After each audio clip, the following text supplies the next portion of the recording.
안녕하세요. 반갑습니다. 주킹TV의 주킹입니다. 오늘은 세시대세 말씀 레슨 24 24번째 수업입니다. 오늘의 영상은 챕터 3 세시대세 말씀과 세서명자의 가치 그 중에 큰 제목 10번 신앙인의 자세로 드디어 이 책의 가장 마지막 단원이며 또한 세시대세 말씀 영상 시리즈의 마지막 영상이기도 합니다. 자, 그럼 지금부터 세시대세 말씀 시리즈의 마지막 영상을 바로 시작하도록 하겠습니다. 출발합니다. 신앙인의 자세.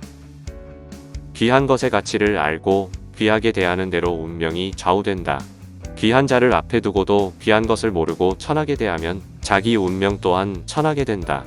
이와 관련한 말씀을 비유로 말해보겠다. 어떤 나라의 한 사람이 땅에서 선조 때 쓰던 옛 물건들을 발굴했다. 그 중에서 그릇 하나가 색이 파랗고 광이 나서 알아보니 고려청자였다. 도자기를 좋아하는 사람을 만나면 사가겠지? 고려청자라면 값이 비싸겠지? 하고 너무 좋아했다. 그러나 고려청자가 얼마나 귀한지 모르니 수천만 원을 주면 팔려고 했다. 도자기를 좋아하는 한 사람이 소문을 듣고 찾아왔기에 도자기 주인은 이 도자기를 사가겠습니까? 했다. 이에 도자기를 사려는 사람이 옛날 청자기네요. 제가 얼마를 주면 팔겠습니까? 했다. 그래서 3천만 원 이상 주면 팔 겁니다. 했다. 도자기를 사려던 사람은 놀라면서 2천만 원이면 사고 아니면 안 사겠습니다. 했다. 결국 그 사람에게는 도자기를 팔지 않았다. 파는 사람도 사려고 하는 사람도 청자기가 얼마나 귀한지 그 가치만큼은 정확히 모르고 있었다. 사람이 아는 만큼 유익이다. 모르는 만큼 손해다. 그 귀한 청자기를 파는 사람도 사는 사람도 가치를 제대로 모르니 도자기가 볼 때 답답하지 않겠는가. 도자기 주인은 도자기를 3천만 원에 팔려고 했으나 일이 잘 안 돼요. 아랫사람에게 심부름을 시켜서 도자기 전문가를 찾아가 보라고 했다. 찾아간 곳은 그 나라의 옛 도자기를 파는 곳이었다. 심부름하는 자는 고려청자를 보여주면서 얼마면 사가겠습니까? 했다. 도자기 전문가는 제 실력으로 가치를 따져보니 1억 원쯤 나가겠네요. 했다. 심부름하는 자는 그럼 이 도자기를 사겠습니까? 했다. 도자기 전문가는 9천만 원에 사겠습니다. 했다. 이에 심부름하는 자가 생각하기를 주인이 3천만 원 이상이면 팔라고 했는데 오늘 대운세다 하고 9천만 원에 팔고서 기분이 좋아 헐헐 날아서 집으로 돌아왔다. 그리고 자기 주인에게 9천만 원을 정직하게 갖다 주었다. 그러니 주인은 그를 신뢰했다. 고로 주인은 심부름꾼에게 더 큰 일을 맡겼고 귀 썼다. 역시 도자기 주인도 심부름을 한 자도 도자기를 산 자도 그 도자기가 얼마나 가치 있는지 몰랐다. 그 도자기를 9천만 원에 산 사람은 자기가 개발한 약품을 가지고 도자기를 닦아서 도자기의 흠집을 다 제거하고 광택을 냈다. 흠집 때문에 도자기 값을 더 못 받는다 생각하고 흠집을 제거하고 광을 냈다. 그리고 도자기를 좋아하는 사람을 찾아가서 보여주었다. 그는 빛나는 도자기가 좋다고 했다. 도자기 새 주인은 혹시 이 도자기를 사고 싶습니까? 했더니 그는 만일 판다면 사고 싶습니다. 얼마를 주면 팔겠습니까? 했다. 도자기 새 주인은 내가 정한 값을 주면 팔겠습니다. 했다. 그러니 그는 9억 원을 주겠습니다. 했다. 도자기 새 주인은 제 값을 주고 파는 것이니 팔겠습니다. 하고 팔았다.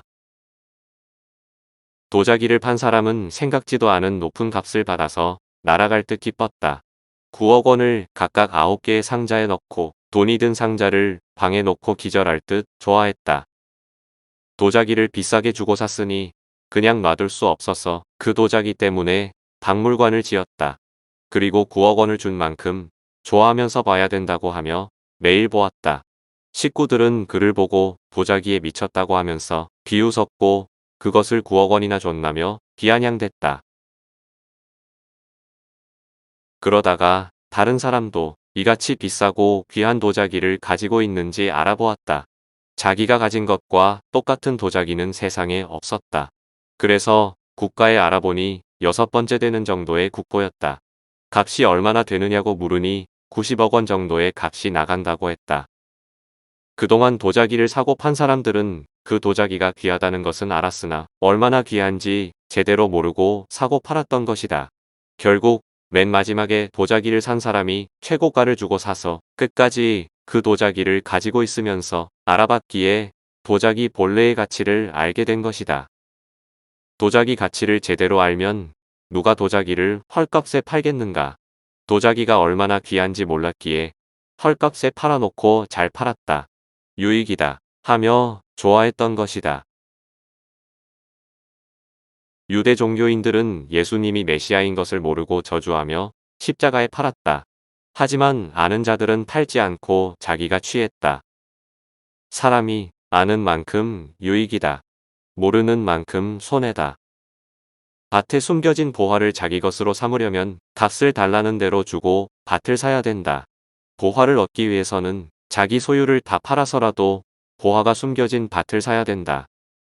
관련 참고성구는 마태복음 13장 44절입니다. 천국은 마치 밭에 감추인 보화와 같으니 사람이 이를 발견한 후 숨겨두고 기뻐하며 돌아가서 자기의 소유를 다 팔아 그 밭을 사느니라.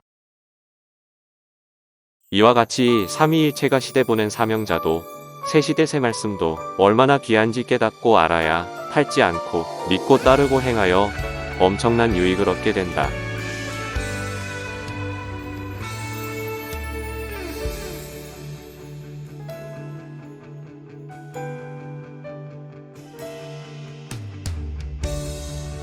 네, 이렇게 고려청자 비유를 통해 신앙인의 자세라는 새시대새 말씀의 마지막 주제를 살펴보았습니다. 오늘도 오늘의 말씀 중에 핵심이 되는 구절 2개를 뽑아 다시 한번 낭독해드리며 영상을 마무리하도록 하겠습니다. 귀한 것의 가치를 알고 귀하게 대하는 대로 운명이 좌우된다. 귀한 자를 앞에 두고도 귀한 것을 모르고 천하게 대하면 자기 운명 또한 천하게 된다. 유대 종교인들은 예수님이 메시아인 것을 모르고 저주하며 십자가에 팔았다. 하지만 아는 자들은 팔지 않고 자기가 취했다. 이와 같이 삼위일체가 시대 보낸 사명자도 새 시대 새 말씀도 얼마나 귀한지 깨닫고 알아야 팔지 않고 믿고 따르고 행하여 엄청난 유익을 얻게 된다. 이렇게 새 시대 새 말씀 시리즈를 총 24개의 수업을 통해 살펴보았습니다. 그 어디서도 들을 수 없는 깊은 말씀을 통해 이 시대 말씀과 사명자의 가치를 깊게 깨닫는 시간이 되었기를 간절히 소망합니다. 끝까지 시청해주신 모든 분들께 진심으로 감사드리며 앞으로도 주킹TV에서 좋은 영상을 통해 계속 만나 뵙기를 희망합니다. 감사합니다.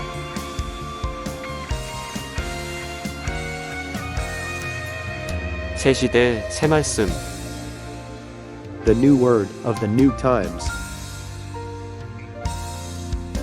노아 때는 노아를 통해, 아브라함 때는 아브라함을 통해, 모세 때는 모세를 통해, 예수님 때는 예수님을 통해, 그때마다 그 시대 보낸 자들을 통해 하나님은 새 말씀을 하셨다.